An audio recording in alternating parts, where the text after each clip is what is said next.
বৰক্ষেত্ৰীৰ দৌলাখালত ব্ৰহ্মপুত্ৰৰ গৰাখহনীয়াই পুনৰ উদ্বেগৰ সৃষ্টি কৰিছে অঞ্চলটোত।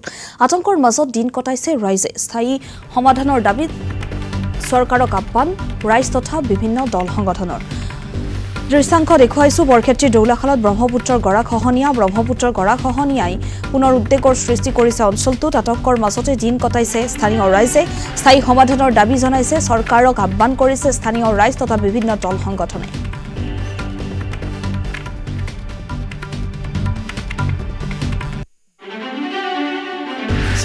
এই যিটো বানপানীৰ সমস্যা এইবাৰ সমগ্ৰ অসমত শিহৰণকাৰী এটা দৃশ্য দেখাবলৈ পাইছোঁ আমি, যিটো দৃশ্যই আপোনাৰ সকলোৰে বুকু কঁপাই পেলাইছে। এই বানপানী প্ৰতি বছৰে হৈ থাকিব, গৰাখহনীয়া প্ৰতি বছৰে হৈ থাকিব, কিন্তু আমাৰ চৰকাৰ বা বিভাগীয় কৰ্তৃপক্ষই ইয়াৰ ওপৰত কোনো ধৰণৰ ব্যৱস্থা লোৱা নাই। আজি আপোনাৰ এই লাৰকুছি দেউলাশাল এই অঞ্চলৰ যিখিনি মানুহ আমাৰ, এই মানুহখিনি দিনে নিশাই আপোনাৰ এটা ভয়ত আপোনাৰ শংকাত আপোনাৰ জীয়াই থাকিব লগা হৈছে।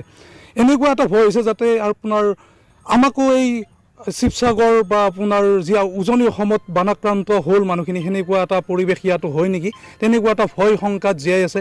সেইবাবে মই অসমৰ মুখ্যমন্ত্ৰীৰ লগতে বিভাগীয় কৰ্তৃপক্ষক আহ্বান কৰিছোঁ, অনুৰোধ কৰিছোঁ যে আমাৰ যে এই বানপানীটো একদম নিৰ্মূল কৰাৰ কাৰণে একো সিদ্ধান্ত ল'ব পৰা নাই কিয়?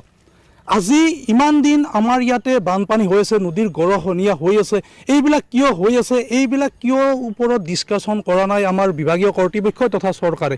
সেইবাবে মই অসম চৰকাৰৰ লগতে আমাৰ যি আপোনাৰ ব্ৰহ্মপুত্ৰ বোৰ্ড আছে, এই ব্ৰহ্মপুত্ৰ বোৰ্ডকো আহ্বান কৰিছোঁ আৰু অসম চৰকাৰক এটা গুৰুত্বপূৰ্ণ এটা ভূমিকা মই ল'বলৈ অনুৰোধ কৰিছোঁ, আহ্বান কৰিছোঁ যে অসমত বানপানী হোৱাৰ মূল সমস্যা হৈছে আমাৰ যিবিলাক বিল আছিল, মৰা সুঁতি আছিল, মৰা নদী আছিল, সকলো মাৰ গৈছে। বিলবিলাকত মানুহে দখল কৰিছে, আপোনাৰ মৰা নদীবিলাকত দখল কৰিছে। এইবিলাক আৰু নতুনকৈ খণ্ডন কৰি কিনে ব্ৰহ্মপুত্ৰত সংযোগ